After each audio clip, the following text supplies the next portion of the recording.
প্রিয় শিক্ষার্থীরা আসসালামু আলাইকুম। আমি সোনাম বেগম, বনশ্রী ন্যাশনাল আইডিয়াল স্কুলের ইংরেজি বিষয়ের সহকারী শিক্ষক। তোমাদের সবার সামনে উপস্থিত হয়েছি ষষ্ঠ শ্রেণীর একটি ইংলিশ ক্লাস নিয়ে। আজকে আমি তোমাদের সবার সাথে আলোচনা করব ট্রান্সফরমেশন নিয়ে। তো প্রিয় শিক্ষার্থীরা, ট্রান্সফরমেশনের যে টপিকটি আজকে তোমাদের সাথে আলোচনা করব সেটি হচ্ছে অ্যাসার্টিভ টু এক্সক্লেমেটরি। তো কিভাবে এই ক্লাসটি করব তার আগে এই ক্লাসটি সম্পর্কিত কিছু তথ্য আমরা জেনে নিই। Class 6 subject English second paper. এখানে আমার নাম দেওয়া আছে এবং ফেসবুক আইডি দেওয়া আছে। এখানে আমার মোবাইল নাম্বার দেওয়া আছে। প্রিয় শিক্ষার্থীরা, ক্লাসটি সম্পর্কিত তোমাদের কোনো প্রশ্ন থাকলে আমার ফেসবুক আইডিতে মেসেঞ্জারে নক করতে পারো অথবা আমার মোবাইলে তোমরা কল করতে পারো। Class number 11, homework number no homework. আর আজকের ক্লাসটি হচ্ছে 11ই অক্টোবর 2021-এর একটি ক্লাস। প্রিয় শিক্ষার্থীরা, আমি আশা করি তোমরা সবাই ভালো আছো। আজকে আমি তোমাদের সামনে উপস্থিত হয়েছি ট্রান্সফরমেশনের অ্যাসার্টিভ টু এক্সক্লেমেটরির একটি ক্লাস নিয়ে। তো অ্যাসার্টিভ সেন্টেন্স বলতে আমরা কি বুঝি? অ্যাসার্টিভ সেন্টেন্স বলতে আমরা বুঝি বিবৃতিমূলক বাক্য। যেসব বাক্য মূলত হ্যাঁ বোধক বা না বোধক এমন কিছু বাক্য বোঝায় বা যে বাক্যগুলো দিয়ে মূলত বর্ণনা করা হয় সেগুলোকে বলা হয় অ্যাসার্টিভ সেন্টেন্স। আর এক্সক্লেমেটরি সেন্টেন্সের অর্থ হচ্ছে যে সেন্টেন্সগুলো দিয়ে আমাদের আনন্দ, ইচ্ছা, উচ্ছ্বাস, দুঃখ, বেদনা, মোট কথা আমাদের অনুভূতির প্রকাশ ঘটে, সেগুলোকে বলা হয় এক্সক্লেমেটরি সেন্টেন্স। তো এই অ্যাসার্টিভ টু এক্সক্লেমেটরি সেন্টেন্স কীভাবে রূপান্তরিত করতে হয় আজকে আমরা সেই নিয়মটি শিখব। তো চলো শুরু করি ক্লাসটি। অ্যাসার্টিভ সেন্টেন্সে যদি ভার্বের পরে আর্টিকেল এ বা অ্যান থাকে তবে কিভাবে করতে হবে? তবে আমাদের অ্যাসার্টিভ সেন্টেন্সে যদি ভার্বের পরে আর্টিকেল এ বা অ্যান থাকে তবে আমরা এই নিয়মটিতে অ্যাসার্টিভ বাক্যটি চেঞ্জ করব। প্রথমে আমরা হোয়াট দিয়ে শুরু করব। হোয়াটের পরে এ অথবা অ্যান লিখতে হবে। এই এ বা অ্যানটা ডিপেন্ড করে অ্যাডজেক্টিভটা ভাওয়াল বা কনসোনেন্ট নাকি সেটা দিয়ে। ধরো আমরা যখন ভাওয়াল দিয়ে কোনো অ্যাডজেক্টিভ থাকবে তার আগে আমরা অ্যান বসাবো। যদি কনসোনেন্ট দিয়ে কোনো অ্যাডজেক্টিভ থাকে তাহলে তার আগে আমরা এ বসাবো। তো এই নিয়মটা তোমরা সবাই জানো। এরপরে আমরা লিখব সাবজেক্ট, তারপরে ভার্ব। ভার্বের পরে এক্সটেনশন যদি থাকে দিব, না থাকলে দিব না। তারপরে এখানে আমরা নোট অফ এক্সক্লেমেশন, তার মানে বিস্ময় সূচক যে চিহ্ন সেটা বসাবো, বিস্ময়বোধক চিহ্ন যেটা সেটা আমরা বসাবো। এই বাক্যটি তোমরা খেয়াল করো। এখানে আমি লিখেছি ইট is a very lovely place. এই বাক্যটি একটি অ্যাসার্টিভ বাক্য, মানে হচ্ছে এটি অনেক সুন্দর একটি জায়গা। এখানে লাভলি হচ্ছে একটি অ্যাডজেক্টিভ, আর ভেরি শব্দটি দিয়ে এই অ্যাডজেক্টিভের মাত্রা প্রকাশ পাচ্ছে যে কতটা সুন্দর, অনেক সুন্দর। এই অনেক শব্দটির আগে কি আছে? এ আছে। তার মানে আমরা ভার্ব যেটা ইজ, এই ইজ ভার্বটির পরে আমরা দেখতে পাচ্ছি একটি আর্টিকেল এ বসেছে। এখন যেহেতু এখানে এ বসেছে তাহলে আমরা ওপরের নিয়মে এটাকে চেঞ্জ করতে হবে। তাহলে আমরা ঠিক এই স্ট্রাকচারটা ফলো করে দেখো। প্রথমে আমি লিখেছি হোয়াট। এখন অ্যাডজেক্টিভটা যেহেতু লাভলি আছে সো আমরা এখানে লিখব এ। ভেরিটা উঠে যাবে। ভেরিটা ডিপেন্ড করে, ভেরি দিয়ে তো মাত্রা বোঝায়, অ্যাডজেক্টিভের মাত্রাটা কতটুকু, মানে লাভলি কতটা সুন্দর, অনেক সুন্দর। তো এই ভেরির বদলেই আমরা এক্সক্লেমেটরি বাক্যে হোয়াট ব্যবহার করে থাকি। তো আমরা এখানে লিখেছি হোয়াট। এরপরে এই নিয়ম অনুযায়ী আমরা এ লিখেছি এ লাভলি। লাভলি শব্দটি যেহেতু একটি কনসোনেন্ট এল দিয়ে শুরু হয়েছে তাই আমরা এখানে এ লিখেছি। What a lovely place. এরপরে লাভলি প্লেস হচ্ছে একত্রে, এটা সাবজেক্ট হচ্ছে লাভলি প্লেস। সরি, লাভলির পরে যে প্লেস এক্সটেনশন, এখানে এক্সটেনশনটা বসিয়েছি।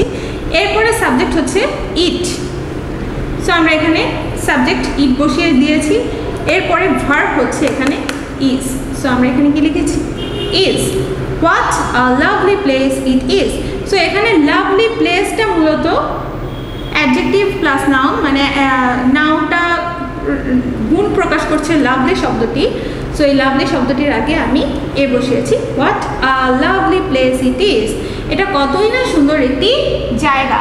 এখানে একটা এক্সক্লেমেটরি সেন্টেন্স আমরা তৈরি করেছি এবং আমরা কিন্তু অবশ্যই এখানে কি দিয়েছি, নোট অফ এক্সক্লামেশন মানে বিস্ময়বোধক চিহ্ন।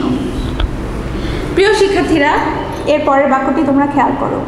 He lives a very unhappy life. তিনি অনেক অসুখী জীবনযাপন করেন। এখন এই বাক্যটিকে আমরা একটা এক্সক্লেমেটরি বাক্যে পরিণত করব। যেহেতু আমরা এখানে ভার্ব হচ্ছে লিভস, ভার্বের পরে কি দেখতে পাচ্ছি, এ দেখতে পাচ্ছি, তাহলে আমরা উপরের নিয়ম অনুযায়ী কি দিয়ে শুরু করব, হোয়াট দিয়ে। হোয়াট, যেহেতু ভেরিটা উঠে গিয়ে হোয়াট বসেছে, এখন আনহ্যাপি এর আগে আমাদের আর্টিকেলটা বসাতে হবে। ভেরি শব্দটার আগে এ বসেছিল, কিন্তু ভেরি উঠে গিয়ে যেহেতু হোয়াট বসেছে, আনহ্যাপি এর আগে আমরা কি লিখবো, এ লিখবো নাকি অ্যান লিখবো। আনহ্যাপি একটি ভাওয়েল দিয়ে শুরু হয়েছে, ইউ, সো আমরা এখানে অ্যান লিখবো, হোয়াট অ্যান। এরপরে আমরা অ্যাডজেক্টিভটি বসিয়ে দিব, আনহ্যাপি লাইফ। এরপরে সাবজেক্ট হি, তারপরে আমরা ভার্ব বসাবো, lives. What an unhappy life he lives. সে কতটাই না অসুখী জীবনযাপন করে। তো এখানে বিশেষ দ্রষ্টব্য হচ্ছে অ্যাসার্টিভ সেন্টেন্সের ভার্বের পরে যদি এই যেটা আমি কিছুক্ষণ আগেই তোমাদের বলেছি, আর্টিকেল এ বা অ্যান না থাকে, সেই ক্ষেত্রে আমরা হাউ দিয়ে শুরু করব, কিন্তু এ বা অ্যান থাকলে আমরা হোয়াট দিয়ে শুরু করব। ঠিক আছে, তো একই রকম বাক্য যদি আর্টিকেল না থাকে, একটা হচ্ছে আর্টিকেল দিয়ে যেটা আমরা হোয়াট দিয়ে শুরু করলাম, এখন আর্টিকেল যদি না থাকে সেই ক্ষেত্রে আমরা কীভাবে লিখব, সেই ক্ষেত্রে এক্সক্লেমেটরি সেন্টেন্স করতে গেলে আমাদের এই হাউ দ্বারা শুরু করতে হবে। হাউ দিয়ে যদি কোনো মানে মোট কথা ভার্বের পরে যদি আর্টিকেল না থাকে, সেই ক্ষেত্রে আমরা এই নিচের স্ট্রাকচার ফলো করে অ্যাসার্টিভ টু এক্সক্লেমেটরি করতে পারি। প্রথমে আমরা হাউ দিব, হাউ এর পরে আমরা অ্যাডজেক্টিভটি লিখব, এরপরে আমরা বাক্যের সাবজেক্টটা লিখব এবং ভার্ব লিখব। এরপরে ভার্বের পরে যদি এক্সটেনশন থাকে সেটা লিখব, না থাকলে লিখব না, দ্যাটস ওয়াই আমি এখানে ব্র্যাকেট ইউজ করেছি। এবং এর ঠিক তারপরেই আমরা নোট অফ এক্সক্লামেশন বা বিস্ময়বোধক চিহ্নটি বসাবো। এই বাক্যটি খেয়াল করো, অ্যাসার্টিভ সেন্টেন্সে আছে this house is very nice. এই বাড়িটি অনেক সুন্দর। এখন এখানে দিস হাউস হচ্ছে সাবজেক্ট, ইজ হচ্ছে ভার্ব, ভেরি এখানে ডিগ্রিটা বোঝাচ্ছে, নাইস, নাইস হচ্ছে অ্যাডজেক্টিভ। তো আমরা দেখতে পাচ্ছি এই ভেরি নাইসের ডিগ্রিটা বা নাইসের যে কতটুকু নাইস সেটা বোঝাচ্ছে ভেরি শব্দটি, কিন্তু এই ভেরি শব্দটির আগে কি কোনো আর্টিকেল আছে? প্রিয় শিক্ষার্থীরা, এখানে ভেরি শব্দটির আগে কিন্তু কোনো আর্টিকেলের ব্যবহার হয়নি। তাহলে আমরা কি দিয়ে শুরু করব? আমরা এই নিয়ম অনুযায়ী হাউ দিয়ে শুরু করেছি। হাউ, অ্যাডজেক্টিভটা বসালাম নাইস, হাউ নাইস। এরপরে সাবজেক্ট হচ্ছে this house, how nice, nice হচ্ছে অ্যাডজেক্টিভ। এরপরে আমরা সাবজেক্ট বসিয়ে দিব দিস হাউস ইজ, এটা হচ্ছে ভার্ব। এই নিয়মে আমাদের অ্যাসার্টিভ টু এক্সক্লেমেটরি করতে হবে এবং এরপরে আমাদের কি দিতে হবে? বিস্ময়বোধক চিহ্ন। যদি এই নোট অফ এক্সক্লেমেশনটা তোমরা না দাও তাহলে কিন্তু বাক্যটি এক্সক্লেমেটরি বাক্যটি পূর্ণতা পাবে না। এরপরের বাক্যটি আমরা দেখি, the ship is very beautiful. জাহাজটি অনেক সুন্দর। এখানেও কিন্তু ভেরি শব্দের আগে অথবা ভার্বের পরে, ইজ ভার্বের পরে কি কোনো আর্টিকেল আছে? আর্টিকেল নেই। তাহলে সেই একই নিয়মে আমরা হাউ দিয়ে শুরু করব। আমরা লিখব হাউ, ভেরি উঠে গিয়ে হাউ বসেছে। ভেরির বদলে, মোট কথা এক্সক্লেমেটরিতে ভেরির বদলে হোয়াট বা হাউ বসবে। তো এখানে হাউ বসেছে কারণ এখানে আর্টিকেল নেই, ভেরির আগে আর্টিকেল নেই। তো আমরা লিখলাম হাউ, এরপরে অ্যাডজেক্টিভ হচ্ছে বিউটিফুল, হাউ বিউটিফুল। সাবজেক্ট কি? সাবজেক্ট হচ্ছে the ship, the ship. Verb হচ্ছে is, how beautiful the ship is. এইভাবে আমরা একটি এক্সক্লেমেটরি তৈরি করে ফেললাম। বিশেষ দ্রষ্টব্য অ্যাসার্টিভ সেন্টেন্সের ভেরি এর মানে এক্সক্লামেটরি সেন্টেন্সে হোয়াট অথবা হাউ, যেটা আমি তোমাদেরকে পড়াটা বোঝানোর সময় বলেছি যে অ্যাসার্টিভ সেন্টেন্সে যেটি ভেরি এক্সক্লামেটরি সেন্টেন্সে সেটির অর্থ হচ্ছে হোয়াট অথবা হাউ। তাই অ্যাসার্টিভ সেন্টেন্সের ভেরি শব্দটির পরিবর্তে এক্সক্লামেটরি সেন্টেন্সে হোয়াট অর হাউ বসে। ওকে, এরপরে রুল নাম্বার 2-তে চলে যাই।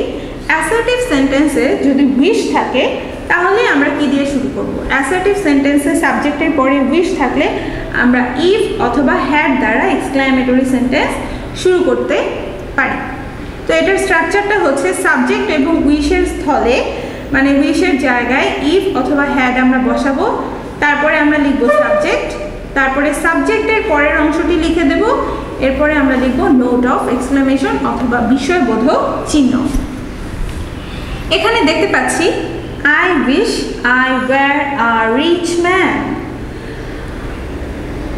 আমি এখানে বলা হয়েছে আমি ইচ্ছা প্রকাশ করছি যে আমি যদি ধনী ব্যক্তি হতাম। তো এখানে আই হচ্ছে সাবজেক্ট, এরপরে উইশ আছে, আই সাবজেক্ট এবং এখানে উইশ শব্দটি আছে। এই আই উইশটা উঠে গিয়ে এখানে কি বসবে? ইফ অথবা হ্যাড। তো আমরা এখানে ইফ বসিয়েছি, এরপরে সাবজেক্ট, সাবজেক্ট হচ্ছে আই এবং সাবজেক্টের পরের অংশ আই আমরা বসিয়েছি এখানে সাবজেক্ট আই, এরপর সাবজেক্টের পরে আছে were a rich man, were a rich man এখানে বসিয়ে দিয়েছি। If I were a rich man, আমি যদি ধনী ব্যক্তি হতাম। এখানে এই এক্সক্লেমেটরি সেন্টেন্সটিতে মনের ইচ্ছা প্রকাশ পেয়েছে। সো আই উইশ থাকলে ইফ প্লাস সাবজেক্ট দিয়ে শুরু করতে হবে অথবা হ্যাড প্লাস সাবজেক্ট দিয়ে শুরু করতে হবে। এরপরে দেখো I wish I had the wings of a Dove, আমার যদি একটি পাখির মতো ডানা থাকতো। তো এখানে আই উইশ শব্দটির পরিবর্তে আমি লিখলাম ইফ, এরপরে সাবজেক্ট হচ্ছে আই, আমি আই বসিয়ে দিলাম, এরপরে আমরা বাকি অংশ বসিয়ে দিব had the wings of a Dove.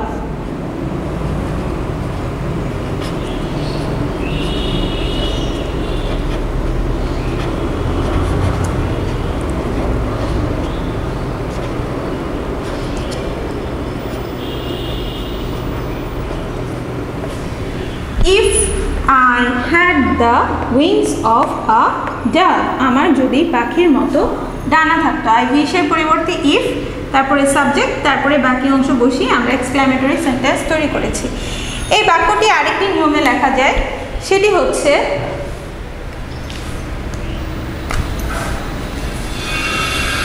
আমরা যদি হ্যাড দিয়ে শুরু করি, হ্যাড দিয়ে যদি বাক্যটি শুরু করি, আমরা এখানে দেখতে পাচ্ছি হ্যাড আছে, কিন্তু আমরা যদি ইফের পরিবর্তে তো এখানে হ্যাডও ইউজ করা যায়। সো আমরা যদি ইফের পরিবর্তে হ্যাড ইউজ করি তাহলে আমরা লিখব হ্যাড আই। এখন এই হ্যাডটা যদি আমরা শুরু করি এবং এই সাবজেক্টের পরে যদি আবারও হ্যাড থাকে তাহলে পরের হ্যাডটা আমরা লিখব না, তাহলে আমরা লিখব হ্যাড আই, এরপরে বাকি অংশ বসিয়ে দিব the wings of a dove। had I the wings of a dove, যদি বাক্যটিতে সাবজেক্টের পরে হ্যাড থাকে এবং আমাদের যদি ইচ্ছা হয় যে আমি হ্যাড দিয়ে এক্সক্লামেটরি বাক্যটি তৈরি করব, তাহলে আমরা শুরুতেই হ্যাড বসাবো, এরপরে আমরা সাবজেক্টের পরে হ্যাডটা বসাবো না। had I the wings of a dove, আমার যদি পাখির মতো ডানা, ওই ঘুঘু পাখির মতো ডানা থাকতো। এখন পরের এই নিয়মটি একটি এক্সেপশনাল নিয়ম, এটা তোমরা একটু ফলো করো। অ্যাসার্টিভ সেন্টেন্সটি যদি সাবজেক্ট প্লাস রিজয়েস অথবা রিগ্রেট দিয়ে শুরু হয়, যেমন ধরো এখানে থাকলো হি রিজয়েস দ্যাট, অথবা সাবজেক্ট এখানে উই এর বদলে হি থাকলো হি রিজয়েস দ্যাট, অথবা উই থাকলো উই রিজয়েস দ্যাট, অথবা এরকম যদি থাকে it is a matter of joy, or it is a matter of pleasure, it is a matter of regret, it is a matter of sad, it is a matter of shame, etc. এরকম it is a matter of দিয়ে এখানে যে অনুভূতিগুলো বোঝায় সেগুলো যদি থাকে, সেই অনুভূতিমূলক শব্দগুলো যদি থাকে এবং তার সাথে যদি দ্যাট দিয়ে বাক্যটি শুরু হয়, তাহলে আমরা কিভাবে করব? তাহলে আমাদের সেই প্রথমে এক্সক্লেমেটরি ওয়ার্ড, যেটি দিয়ে আনন্দ, বেদনা, দুঃখ, লজ্জা প্রভৃতি অনুভূতি প্রকাশ পায়, যে ওয়ার্ডগুলো মূলত আমরা বিস্ময়ের সময় বলি। যেমন ধরো আমরা জয়ের সময় বলি কি? হুররা। প্লেজারের সময় আমরা বলি হুররা অথবা ইয়ে। রিগ্রেটের সময় আমরা কি বলি? আলাস। রিগ্রেট বা স্যাডের সময় আমরা বলি আলাস। শেম অথবা লজ্জা পেলে আমরা বলি ফাই। সো এই ধরনের ওয়ার্ডগুলো যেগুলো দিয়ে আমাদের অনুভূতির সাডেন অনুভূতিগুলো প্রকাশ পায়, সেইগুলো আমরা বসাবো। যেমন ধরো হুররা, অ্যালাস, ফাই এটসেট্রা। যে it is a matter of joy থাকলে আমরা লিখবো hurrah, it is a matter of regret or sad থাকলে আমরা লিখবো alas, it is a matter of shame থাকলে আমরা লিখবো ফাই। এখানে প্রয়োজন অনুযায়ী সেই অনুভূতি প্রকাশমূলক শব্দগুলো বসাতে হবে।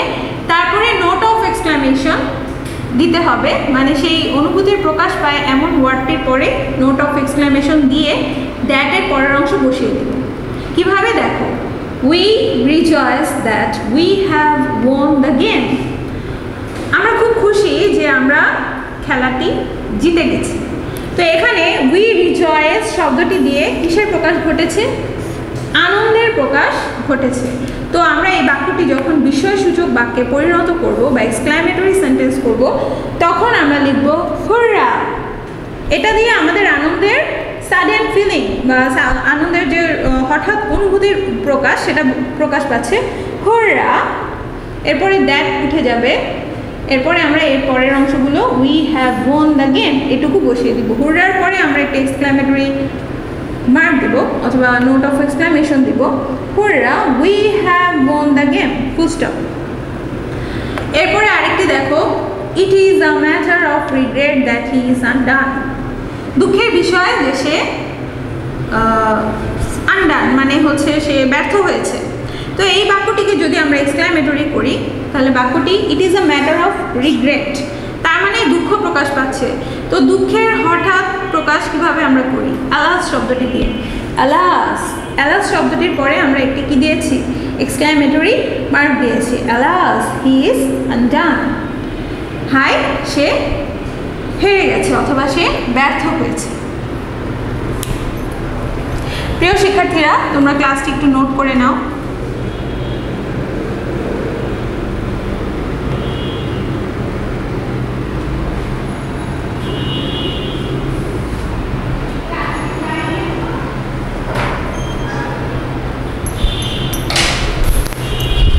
প্রিয় শিক্ষার্থীরা, আজকে আমি তোমাদের এই অ্যাসার্টিভ টু এক্সক্লামেটরি বাক্যগুলো কীভাবে, অ্যাসার্টিভ থেকে এক্সক্লামেটরি কীভাবে সেন্টেন্স তৈরি করতে হয় সেই নিয়মগুলো আমি তোমাদের শেখালাম।